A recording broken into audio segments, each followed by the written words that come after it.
యేసయ్య పునరుద్ధానము ఓడించింది ఏమిటి? ఒకటి. రెండవది, యేసయ్య పునరుద్ధానం దేనికి గుర్తు? రెండవది. మూడవది, యేసు ప్రభు పునరుద్ధానం ద్వారా వచ్చింది ఏమిటి? అసలు ఒరిగింది ఏమిటి? మనకేమైనా పునరుద్ధానం ద్వారా మనకేమైనా లాభం ఉందా లేదా? ఉందా లేదా? సాయమ్మ, ఉందా లేదా?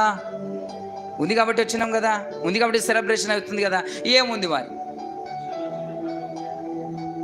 వెరీ గుడ్, చెప్పండి.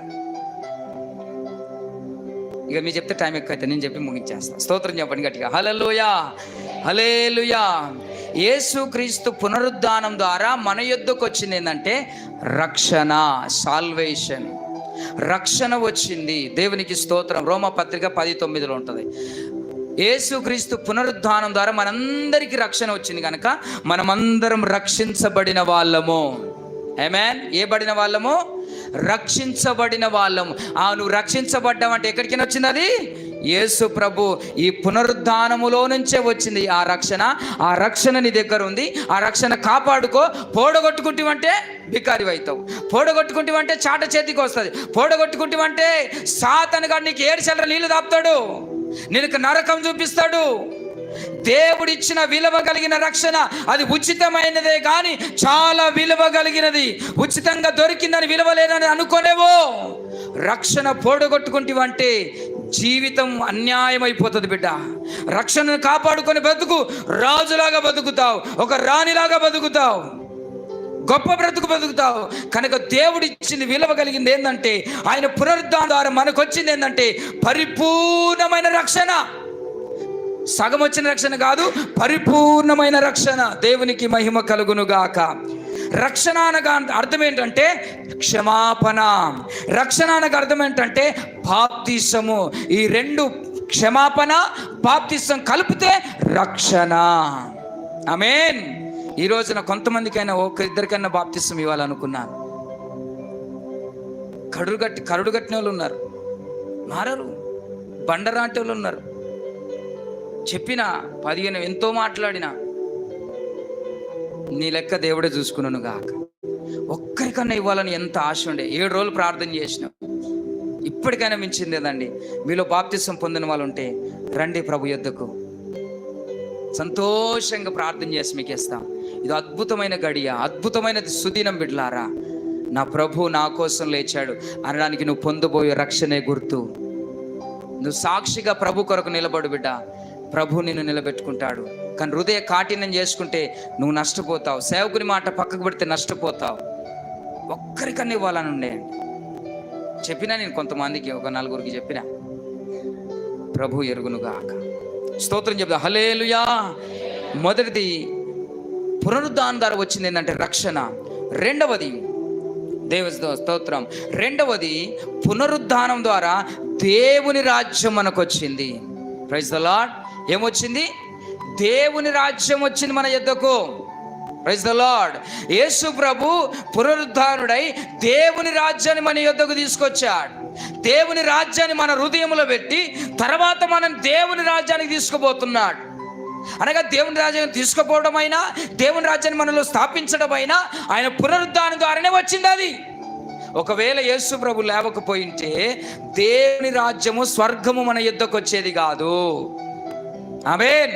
సో కాబట్టి ఈ రోజున స్వర్గాన్ని, పరలోకాన్ని, దేవుని రాజ్యాన్ని మన యొద్దకు ప్రభువైన యేసుక్రీస్తు తీసుకొని వచ్చాడు.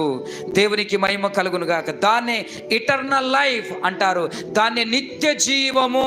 నిత్యం ఉండబోయే ఒక లోకాన్ని, నిత్యం ఉండే ఒక ప్రపంచాన్ని ప్రభు మన యొద్దకు సిద్ధపరుస్తూ ఉన్నాడు. దాని కొరకు మనం సిద్ధపడుతూ ఆ నిత్యలోకానికి, ఆ స్వర్గలోకానికి మనం వెళ్ళుదుముగాక. అది ఊకేనే రాలేదు. యేసు ప్రభు మరణించి తిరిగి లేవడం వల్ల దేవుని రాజ్యం మన యొద్దకు వచ్చింది. అందుకని యేసు ప్రభు చేసిన ఫస్ట్ ప్రసంగం ఏంటో తెలుసా? పరలోక రాజ్యము సమీపించుచున్నది గనక మారు మనసు పొందుడి. ఇదే ఫస్ట్ వాక్యం. యేసు ప్రభు నోటి నుండి వచ్చిన ఫస్ట్ ప్రసంగం ఇదే. పరలోక రాజ్యం వచ్చింది కనుక మారు మనసు పొందుడి. దేవుని రాజ్యం, దేవుని రాజ్యం. యేసయ్య బోధనలను మీరు గమనిస్తే, యేసయ్య ప్రసంగాలను గమనిస్తే అలా ఎక్కువగా చెప్పబడింది ఏంటంటే దేవుని రాజ్యం, దేవుని రాజ్యం. హల్లెలూయా, హల్లెలూయా. సో దేవుని రాజ్యం మనం అందరం వెళ్ళాలా వద్దా? దేవుని రాజ్యానికి వెళ్ళాలంటే కలిసి బ్రతకాలి. దేవుని రాజ్యానికి వెళ్ళాలంటే సంఘముగా బతకాలి. దేవుని రాజ్యం వెళ్ళాలంటే ఐక్యతగా బతకాలి. దేవుని రాజ్యానికి వెళ్ళాలంటే ప్రేమతో బతకాలి. అసలు మనం అందరం నమ్మేది ఎందుకు? అసలు వీటన్నిటి కారణాలు ఇన్ని చెప్పిన పాయింట్లలో ప్రధానమైన గొప్ప పాయింట్ అంటే ఇదే. పరలోకం పోవడానికి మనం యేసయ్యని నమ్ముకుంటున్నాం. దత్తు డౌటా? అసలు యేసయ్యని నమ్ముకోవడానికి బలమైన కారణం ఏదంటే పరలోకం పోవడానికి. అసలు చనిపోయినాక పరలోకం లేదు, నరకం లేదనుకో, తాగినోడు ఎక్కడ పోతుండు? ఎక్కడ పోతలేడు. భక్తి ఉన్నోడు ఎక్కడ పోతుండు? ఎక్కడ పోతలేడు. అలాంటప్పుడు భక్తి చేసేందుకు మనకి? కనుక మనం పరలోకం పోవడానికి, పరలోక రాజ్యం వచ్చింది ప్రియులారా. ఇంకో 2 నిమిషాల్లో ముగిస్తాను నేను. మూడవది, పునరుద్ధానం ద్వారా మన దగ్గరకు వచ్చింది ఏంటంటే సంఘం వచ్చింది. ఏమొచ్చింది? ఈరోజు సంఘముగా షారోను సంఘం కూర్చున్నామంటే ఈ సంఘం ఎక్కడికైనా వచ్చింది? ఆయన పునరుద్ధానములో నుండే వచ్చింది. అంతేనా కదా? ఇది నా సంఘము, నేను కట్టుదును. అందుకే పేతురుతో ఏమంటాడు? పేతురు, నువ్వు బండవు, నీ బండ మీద నా సంఘాన్ని నేను కడతాను అన్నాడు. ఆమేన్. కిరణ్, పేతురు నువ్వు బండవు, నీ మీద నా సంఘాన్ని కడతాను. సంపూర్ణమ్మ, నీ మీద నా సంఘాన్ని కడతాను అనగా యేసు ప్రభు పునరుద్ధానం ద్వారా ఈ లోకానికి వచ్చింది సంఘము. Praise the Lord. ఆ సంఘము ఈ లోకములో దేవుని కొరకు పనిచేయాలి, దేవుని కొరకు శ్రమను అనుభవించాలి, దేవుని కొరకు నిందను అనుభవించాలి, దేవుని కొరకు నిలబడాలి సంఘం. ఆ సంఘము ఆయన పునరుద్ధానములో నుంచి పుట్టుకొచ్చింది సంఘము. దేవునికి స్తోత్రం కలుగునుగాక. బిడ్డలారా, సంఘం చాలా ప్రాముఖ్యమైంది. సంఘములో లేకపోతే ఆశీర్వాదం లేదు, సంఘములో లేకపోతే రక్షణ లేదు, సంఘములో లేకపోతే పాపక్షమాపణ లేదు, సంఘములో లేకపోతే సహవాసం లేదు, సంఘములో లేకపోతే నీకు పరలోకం కూడా లేదు. ఇది ప్రభు పెట్టిన సంఘం, ప్రభు స్థాపించిన సంఘం, ప్రభువుల పునరుద్ధానంలో నుంచి వచ్చిన సంఘం. ఆయన పునరుద్ధానం నుంచి ఆయన కన్న సంఘం, ఆయన పెట్టిన సంఘములో నీవు ఉండకపోతే ఎలా? లోకములో నుంచి నువ్వు సంఘంలోనికి వచ్చి, సంఘంలోనికి వచ్చిన నీవు ఆయన ఇంటికి వెళ్ళుదువుగాక. ఆమేన్. హల్లెలూయా, హల్లెలూయా. నీ సంఘము నీది. ఆ సంఘానికి నమ్మకస్తురాలవై నువ్వు సేవ చేస్తూ, ఆ సంఘంలో నీ దర్శనం భాగాన్ని ఇస్తూ, ఆ సంఘంలో పని చేస్తూ, ఆ సంఘం ద్వారా క్షేమాన్ని, ప్రార్థనలు పొందుతూ, ఆ సంఘంలో నువ్వు వాడబడుతూ బ్రతుకుదువుగాక. చివరి పాయింట్, ఇది చాలా ఇంపార్టెంట్ అండి. సంఘం పునరుద్ధానము ద్వారా ఏమొచ్చింది తెలిసిన? పునరుద్ధాన ఆరాధన వచ్చింది. ఆమేన్. సండే వర్షిప్ వచ్చింది.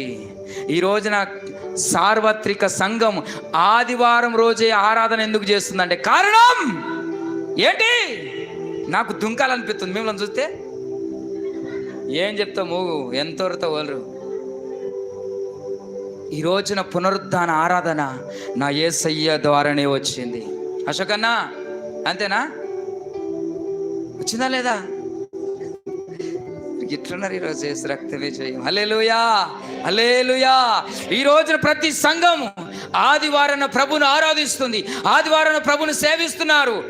సార్వత్రిక ప్రజలందరూ ఆదివారం సంఘానికి వస్తున్నారు. సంఘంకి వచ్చిన వారి కన్నీళ్లు తుడచబడుతున్నాయి, వాళ్ళ రోగాలు పోతున్నాయి, వారి సమస్యలు పోతున్నాయి. ఘనమైన సేవ సంఘము చేస్తుంది. ఘనమైన బలమైన సేవలు ఆదివారాన్ని జరుగుతున్నాయి. కారణం ఏంటంటే ఆయన పునరుద్ధానం. ఆదివార దినాన పెందల కాల ఉదయ కాలమున ఆయన పునరుద్ధానుడై లేచినందుకు సార్వత్రిక సంఘం ఆయనను ఆరాధించుతున్నదే. యేసును ఆరాధించే దినం ఆదివారం, యేసును స్తుతించే దినం ఆదివారం. మీరందరూ కూడుకొనవలసిన దినం ఆదివారం. అది పవిత్రమైన దినం, అది సుదినం, అది పవిత్రమైన దినం, అది ఘనమైన దినం, అది కనపరచదగిన దినం. అది 7వ దినం, ఆదివారపు దినం. ఆదివారం దినాన్ని పని పెట్టుకుంటావా? ఆదివారం దావతుందంటావా? ఆదివారం దిన పెళ్ళి ఉందంటావా? నేను కోశకారం పెట్టాలి నీకు. ఏంటండి, ఎక్కడి ఆదివారం, ఎవరి ఆదివారం అనుకుంటున్నావు? నువ్వు సంపాదించుకున్నావా? నీ ఇష్టం వచ్చినట్టు చేసుకుంటూ పోవడానికి? వాక్యానికి కట్టుబడి ఉండవా? సంఘానికి కట్టుబడి ఉండవా? ఒక లెక్కతో ఉండవా? ఒక పద్ధతితో ఉండవా? ఆదివారం అనే దేవుని భయం కూడా లేకపోతే నిన్ను ఎక్కడ కొట్టాలో, ఎక్కడ నీకు ముళ్ళు పెట్టాలో అక్కడ పెడతాడు, జాగ్రత్త. అది ప్రభు దినము, భయము కలిగి ఆయన యొద్దకు వచ్చుదుము గాక. గోపాలను కొట్టి కొట్టి చెప్పిన, మీరు రావాలి. అసలు ఎంత పిచ్చి అంటే, ఆదివారం మంచి దినం కదయ్యా, ఆ రోజే ముహూర్తం పెడతాం, ఆ రోజు దావత్ చేద్దాం. ఎవడు చెప్పిండు నీకు? ఏ పాస్టర్ చెప్పిండు? ఎవడు చెప్పిండండి? నువ్వు అనుకున్నది రైటా? నువ్వేదనుకుంటే అదే రైటా? ఈ ఏషాలు మీరు మానుకుందురుగాక. అది ప్రభు దినము. ప్రభు యొక్క పునరుద్ధాన్ని నువ్వు అగౌరవపరిచినట్టు, ప్రభు యొక్క పునరుద్ధానాన్ని నువ్వు నిర్లక్ష్యపరిచినట్టు. అది ప్రభు దినం. గుర్తుపెట్టుకో బిడ్డలారా, నువ్వు ఆయన యొద్దకు రావలసిన ఆ సుదినం. అది సార్వత్రిక సంఘముగా ఆయన సన్నిధిలో ఆ పునరుద్ధాన దినమందు మనం కూడుకుని ప్రభును ఘనపరచుదుముగాక. ఆమేన్, ఆమేన్. మళ్ళీ పొరపాటున ఆదివారం అది దాన్ని నాకు చెప్పొద్దు. మారు మనసు వచ్చును గాక మీ అందరికీ. ఆదివారం గురించి చెప్పేటోళ్ళు బర్త్డేలో వస్తే చెప్పలేం, ఇక అది కారణం, అది వేరే సంగతి అనుకోండి. దేవునికి స్తోత్రం కలుగును గాక.